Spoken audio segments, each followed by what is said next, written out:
Right. Good evening, everyone.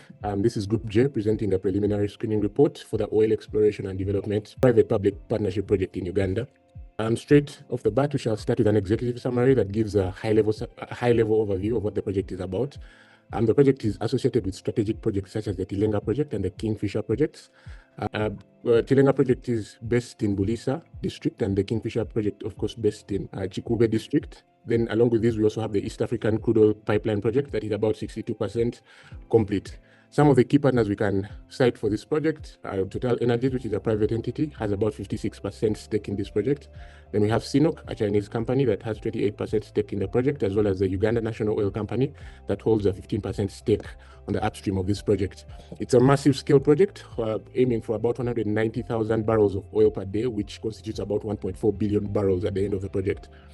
The project also aims to have a huge economic impact. That's about 15% increase in the gross domestic product of the nation, which totals to about $2 billion of annual revenue. It also seeks to create about 60 to 80,000 jobs, direct and indirect, as we shall cite a bit more in the next slide.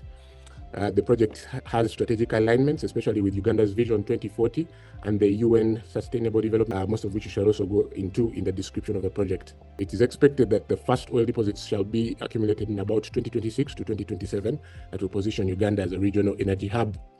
So in this slide, we go into a bit of detail about the description of the project. Like we said earlier, it is a large-scale partnership that in the Albertine Graben. The framework governing the project is by the PPP Act of 2015, of course, in collaboration with some of the companies that we mentioned earlier. The major objective of the project is to produce 190,000 barrels of oil per day. And the strategic alignment to some of the goals, for example, the sustainable development goals that we mentioned, SDG 7, that is to do with affordable and clean energy. Then we have SDG 8, that has to do with decent work and economic growth, as well as industry and innovation and infrastructure for SDG 9. And finally, climate action. Then the core objective, as we've sort of highlighted, is the creation of multiple jobs, all the way from operations, including drilling engineers and different kinds of engineers, as well as management and supervisory roles. Then enhancing the energy security in the nation, as well as stimulating industrial growth in the nation of Uganda. We shall briefly look at the key technical solutions for the project, which include the upstream, midstream, and the downstream. Upstream, of course, looking at how the oil and gas is processed, is collected from the subsurface onto the surface of the fields in Tilenga, and Kingfisher. Then the crude oil transportation part, which is what we are calling the midstream, where it will include the East African Crude Oil Pipeline aimed at transporting this oil and gas to where it will be processed into finished product. It is a 1,443-kilometer heated pipeline all the way to the Tanga port in Tanzania. And finally, we also have the downstream, where now all the oil and gas is processed into finished products such as diesel, kerosene, and jet fuel, and then distributed through various oil companies. Other key solutions that we can look at is the environmental and social management, how they are using zero flaring technologies to reuse some of the natural gas, as opposed to just letting it out into the air to cause pollution, as well as waste management, where most of the water that is used in these processes is treated. I'll hand over to my colleague to handle the next part of this presentation, which is the needs and benefits. Thank you. Good evening, everyone. I will take you through the benefits of taking on the PPP approach towards a project management and handling. And benefit number one is economic growth and revenue. We earlier stated that taking on this oil exploration project using the PPP approach will contribute a 15% increment to Uganda's GDP, which translates to about $2 billion in terms of revenue, which really boosts the national fiscal stability. Point number two is the job creation and skill development. We earlier stated that the project will contribute about 60,000 to 80,000 jobs, both directly and indirectly, and this will enhance the skills of the local people or the local population here in Uganda and East Africa as a whole. Lastly, but not the least, the energy security and import substitution. The 60%, the 60,000 barrel per day refinery reduces the fuel import, ensuring a stable domestic supply, and this enhances the regional energy security of East Africa as a whole. Next is how suitable is the PPP approach, and what is the justification for taking on a project using this kind of process. Point one is the risk and capital sharing. This ideally means that the risks are shared among the various players of the project, and also the mitigation measures are then attached to each of those risks regarding each risk that is taken on by the different players. Also, speaking technology and expertise, the private sector, the various private players on this project come with advanced technology, innovation, and management skills, which really enhances the efficiency and effectiveness of project execution. Thirdly, the efficiency and accountability. Taking on a project using the PPP approach drives the project in a timely and cost-effective manner, and this really ensures that the project's milestones are achieved in an effective and efficient manner, thus project satisfaction. And then lastly, the institutional capacity building, whereby um, the various staff for the public players, such as work alongside with the highly skilled staff from the private players, and that kind of manner or that kind of arrangement upskills the people or the staff from the public entities.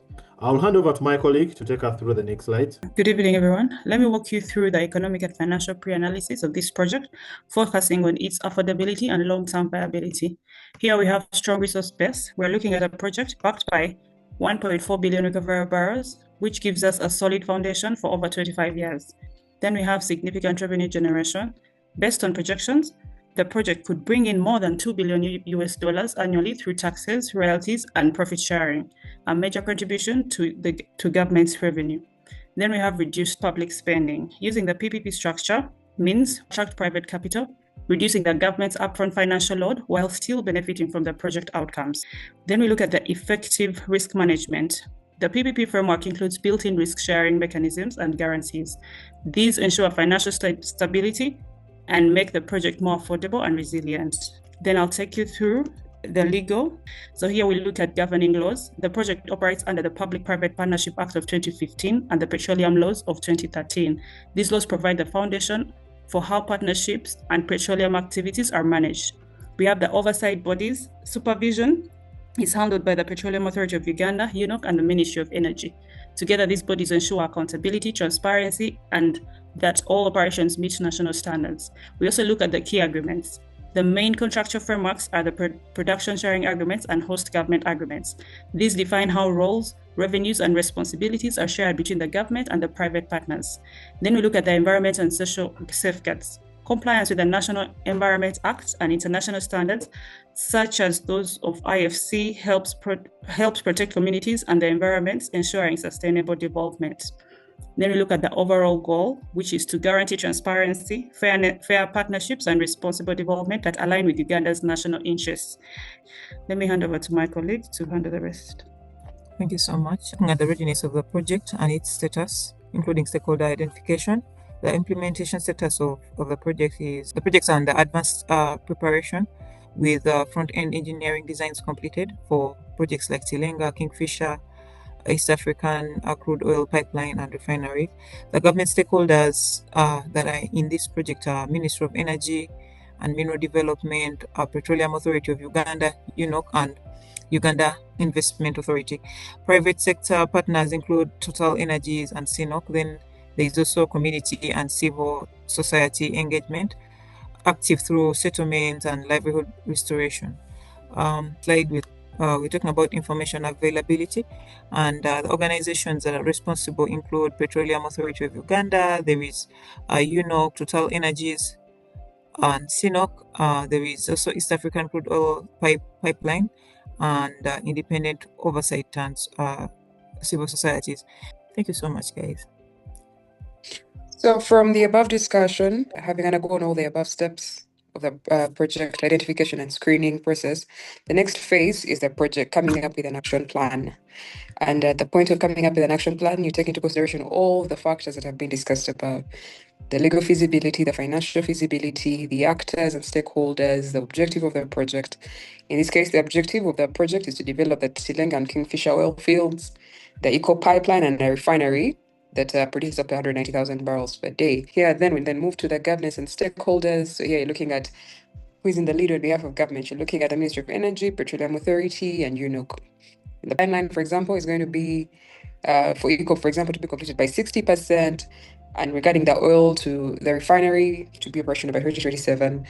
We also take into consideration implementing risk and performance management measures. For example, we'll carry out environmental and social impact assessments as required by the NEMA to get approval for the project, resettlement action plans. All these are requirements are necessary for the plan to or the project to proceed. And then we have to also have in place monitoring tools to track the progress of the project.